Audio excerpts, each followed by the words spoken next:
संस्कृत साहित्य के गीति काव्य के अंतर्गत आज हम ऋतु संहार के बारे में अध्ययन करेंगे। जिन काव्यों में महाकाव्य के सभी गुण या लक्षण नहीं पाए जाते उन्हें खंड काव्य या गीति काव्य कहते हैं।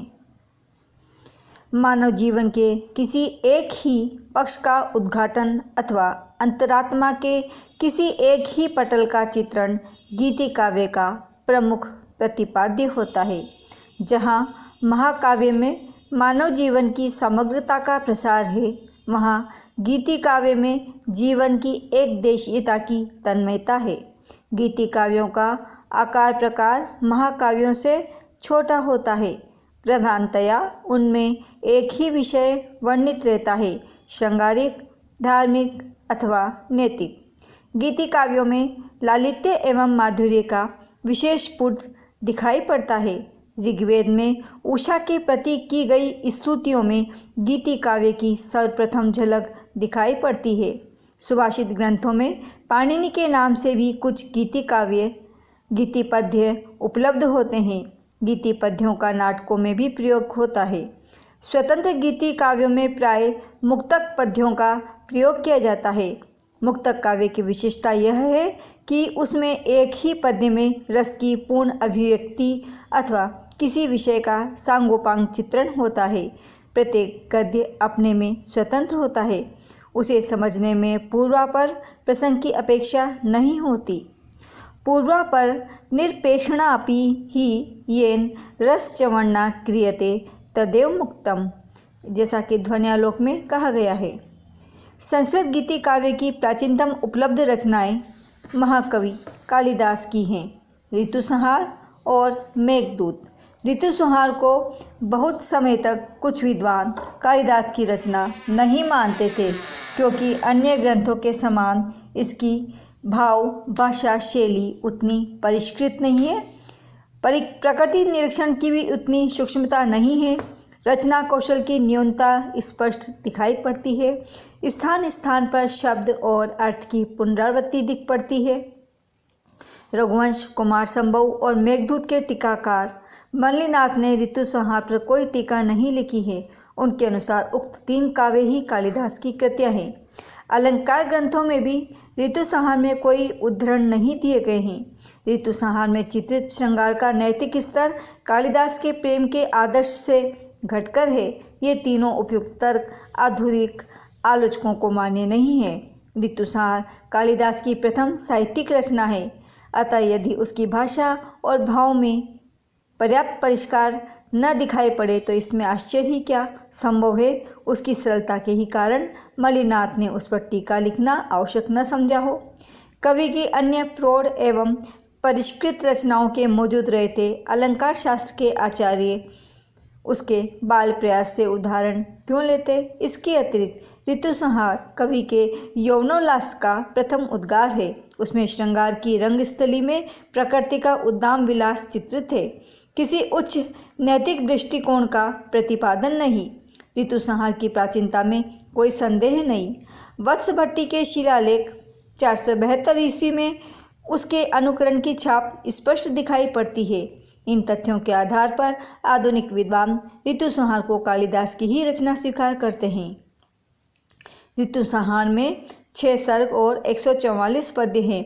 उसमें ग्रीष्म, वर्षा, शरद, हेमंत, शिशिर और वसंत ऋतुओं का यथाक्रम वर्णन है।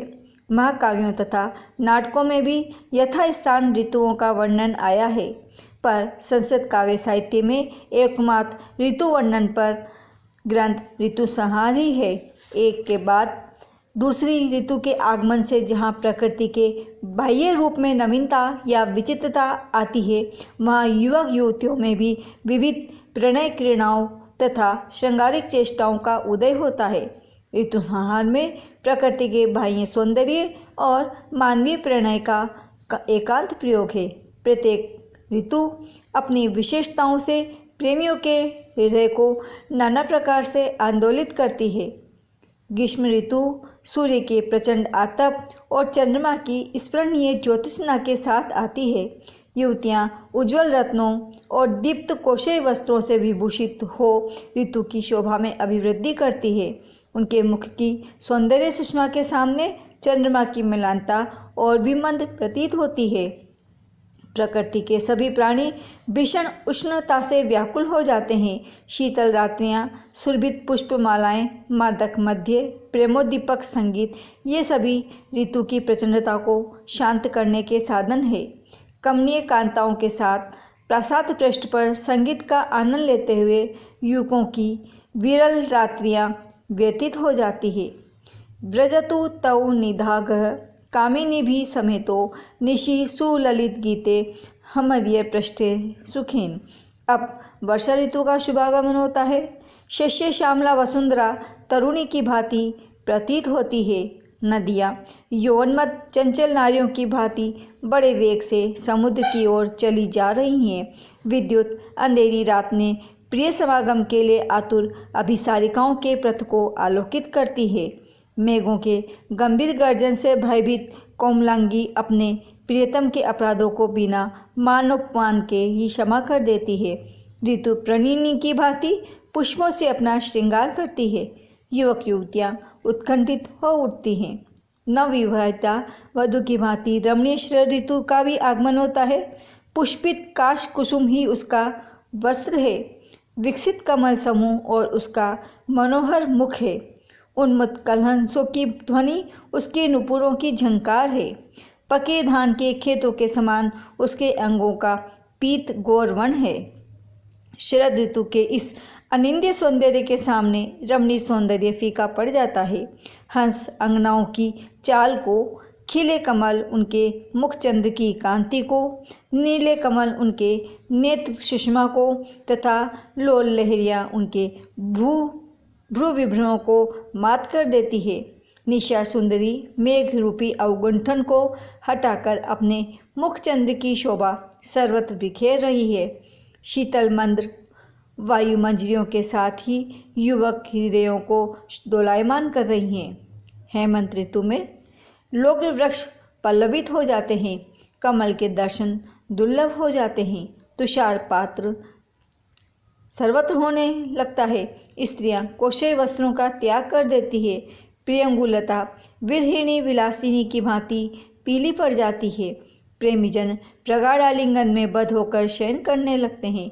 युवतियां बालातप की सौख्यपूर्ण रश्मियों में स्नान करती हैं। प्रकृष्ट प्रेम का आह्वान करने वाली शिशिर ऋतु का भी स्वागत होता है। इस ठिठुरते जाड़े में मध्य द्युति नक्षत्रों तथा निहार से आच्छादित रजनी की शोभा निरखने भला कौन बाहर निकलता है। इस समय तो लोग आग, गरम वस्त्र तथा प्रिय के प्रगाढ़ परिरंभ का सेवन करते हैं। कंदर्प के दर्प का तो कहना ही क्या। शिशिर बिछुड़े प्रेमियों को अवश्य संतापकारिणी है, पर धान के खेतों की सुनहली छटा देखते ही बनती है। प्रेमियों का सच्चा संदेशवाहक बसंत प्रणय को प्रगाढ़ और परिपक्व बनाता हुआ अपने आगमन की सूचना देता है। जिधर देखिए आनंद और उत्साह का ही दृश्य छाया रहता है। वृक्ष कुसुमों से, जलाशय कमलों से, स्त्रियां प्रेमोद्रेक से, वायु सुगंध से, संध्या शीतलता से, दिवस प्रफुल्लता से, संक्षेप में समग्र दृश्य जगत वसंत की चारुता से प्रिय तथा स्निग्ध प्रतीत होता है। द्रुमा सुपुष्पा सलिलम सपद्मम, स्त्रियां सकामा पवन सुगंधी, सुखा प्रदोषा, दिवसाश्च रम्या, सर्वप्रिय चारुतरम वसंते। वर वधू के कर्णपाश का कर्णिकार कुसुम शोभा बिखा रहा है। उसके काले केशपाशों में अशोक पुष्प की छटा ही निराली है। मादक मासंतिक समीर सर्वत्र हर्षोन्माद का प्रसार करता हुआ मंदमंद डोल रहा है। यह विश्व विजयी कामदेव अपने अभिन्न सहचर बसंत के साथ सबका कल्याण करे। पलाश पुष्प जिसके धनुष है, आम्र मंजरियाँ जिसके तीर है, अलीकुल जिसकी प्रत्यंचा है, धवल चंद्र जिनका कलंक रहित छत्र है, मलिया नील मत गजेंद्र है तथा कोकिल चारण या बंदीजन है। कालिदास की प्रौढ़ कृतियों की तुलना में ऋतु संहार का अधिक महत्व नहीं है। उसमें कवि का प्रारंभिक प्रकृति प्रेम चित्र थे, फिर भी उसमें भावों की न्यूनता नहीं। प्रेमी के हृदय पर प्रकृति के प्रभाव का वह उल्लासपूर्ण चित्रण है। तरुण कवि की प्रथम कृति होने के कारण ऋतुसंहार में कालिदास की कविता का सर्वश्रेष्ठ गुण ध्वनि का एक प्रकार से अभाव है, किंतु कालिदास की प्रासादिकता सर्वत्र ऋतुसंहार में विद्यमान है। धन्यवाद।